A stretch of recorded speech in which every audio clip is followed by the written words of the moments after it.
سلام و صد سلام به رفیقای خودم، به اهل دل، به شنونده های پند ملا. شما که همیشه اینجایین و گوش دل میدین، دمتون گرم.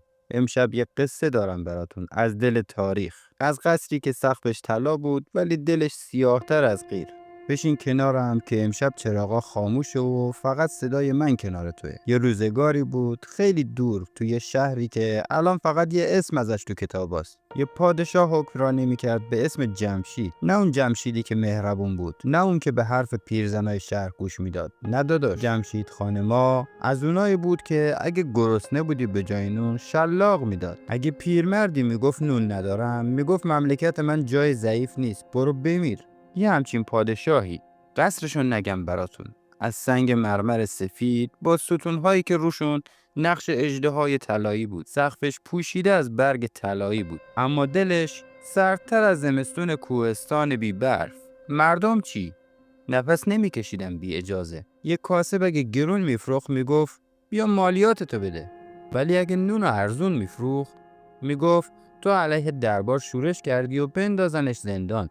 فقر مثل دود از خونه ها بلند میشد، ولی از قصد صدای چنگ و نوش و رقص بود. یه روز تو بازار پیرزنی بچه‌اش رو بغل کرده بود و ناله میزد خدایا یه دل سیر نون برسون به بچم. یکی از مامورای قصر رد شد و گفت برو از شاد آب خانن جون، اون دستش به آسمونه. پیرزن خندید، یه خنده تلخ که از دل سوخته میاد. یه شب بارونی بود، آسمون رعد و برق میزد مثل شمشیر تو دل تاریکی. پادشاه تو تالار اصلی نشسته بود، جام شراب دستش و دور و برش رقص و نوا بود که یهو در بزرگ قصر بدون اجازه باز شد. همه ساکت شدن. صدای پای سنگین روی کاشی طلا پیچید تو تالار. یه پیرمرد ژنده پوش با لباس پاره محکم و آروم وارد شد. دستش یه چوب دستی بلند بود، چشماش سیاه سیاه مثل چاه جنا.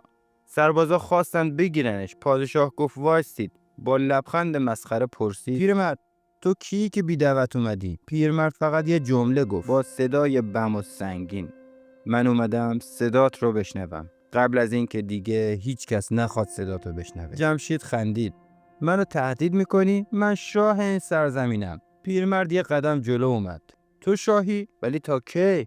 وقتی تختت از زیر پات کشیده شد خودتو تو آینه نگاه کن، ببین چی ازت مونده. جمشید بلند شد و فریاد زد بندازینش بیرون، این دیوونه است. پیرمرد آخرین جمله‌شو گفت که بعداً فهمیدن نفرین بود، نه حرف خالی.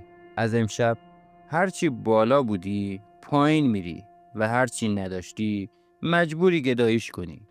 با صدای رعد و برق پیرمرد برگشت و رفت و درست همون موقع یه ترش عمیق از وسط تالار از زیر پای پادشاه تا تاج طلا کشیده شد. جمشید ناراحت نبود، فقط عصبانی بود.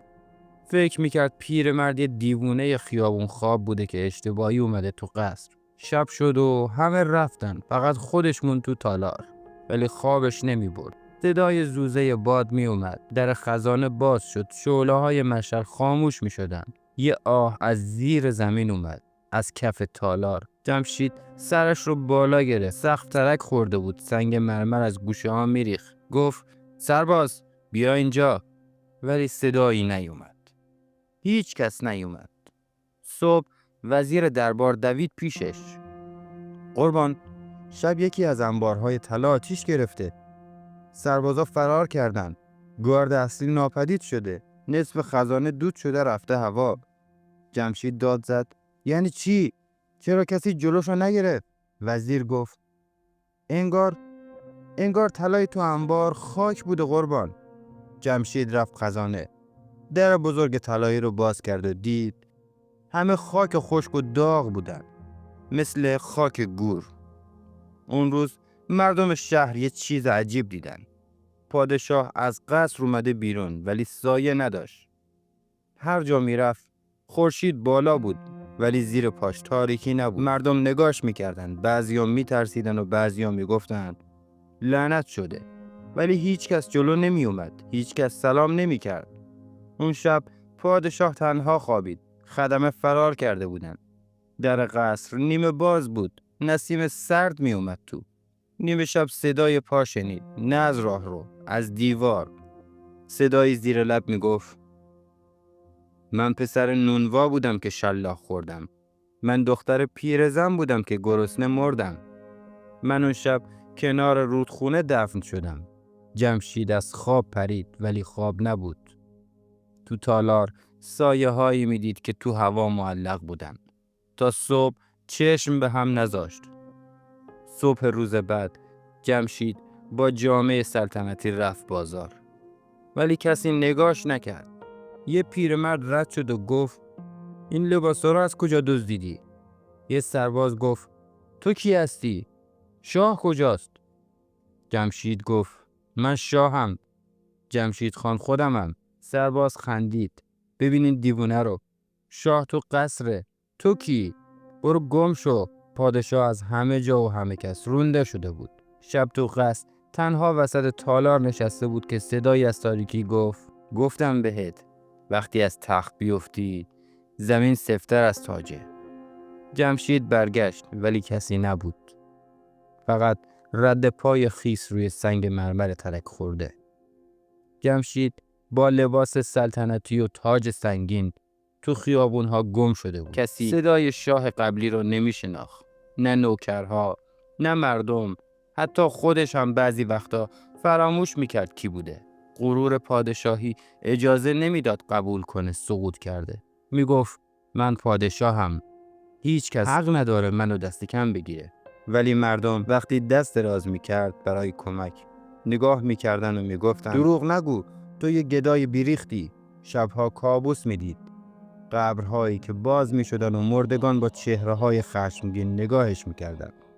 یه شب صدای گریه بچه یتیمی رو شنید که میگفت تو رفتی و منو تنها گذاشتی. من گرسنگی کشیدم و تو به فکر تاجت بودی. دیگه تحمل خوابها رو نداشت. یه شب دوباره پیرمرد مرموز اومد پیشش. این بار کنار قبرستان متروکه. پیرمرد گفت جمشید دل مردم رو شکستی. حالا باید با دل سنگ ها حرف بزنی. گفت باید یه سال هر جمعه بری قبرستون و برای مرده ها دعا کنی. جمشید قبول کرد. شبهای جمعه تنها به قبرستون سرد و ترسناک میرفت. هر قبر یه داستان داشت. یه قبر زن جوان بیگناه، یه قبر پیرمرد فقیر که هیچ کس براش اشک نریخته بود. یه قبر بچه یتیمی که روزی جمشید با بی‌تفاوتی از کنارش رد شده بود. کم کم صدای گریه و نجواهای مردگان میشنید. یه شب صدای یه جنازه سوخته بهش گفت خودتو تو آینه دیدی؟ یا هنوز فکر میکنی پادشاهی؟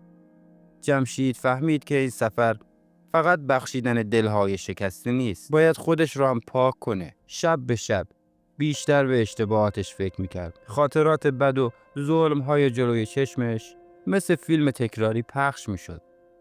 شروع کرد به گریه و طلب بخشش. ولی آیا دل مردگان به این راحتی بخشنده بودن؟ جمشید هر شب که قبرستون میرفت حس میکرد یه چیزی دنبالش میاد. یه بار صدایی زمزمه کرد تو به چی وفاداری وقتی همه چیزو از دست دادی؟ سال تموم شد و پادشاه دیگه پادشاه نبود. فقط یه آدم بود که یاد گرفته بود با درد و پشیمونی زندگی کنه. یاد گرفته بود که حتی اگه پادشاه بشی، اگه دل نباشه، همه چی پوچه. امیدوارم از این داستان عبرت بگیریم که ظلم و بیرحمی و غرور هیچ وقت نجات بخش نیست. دوستای عزیز، این قصه به ما یاد میده که غرور بیجا تنها چیزیه که سقوط میاره و بخشش و مهر تنها چیزایی هستن که میتونن دوباره ما رو بسازن. امیدوارم این داستان به دلتون بشینه. اگه خوشتون اومد لطفاً لایک کنید و سابسکرایب کنید و کامنت بذارید که از کجای داستان بیشتر یاد گرفتین و فراموش نکنین هیچ وقت دل هیچ کسی رو نشکنید، چون روزی دل شما هم به بخشش نیاز داره. پند ملا همیشه کنار شماست تا درس زندگی رو از دل قصه ها براتون بگه. یا علی تا داستان بعدی.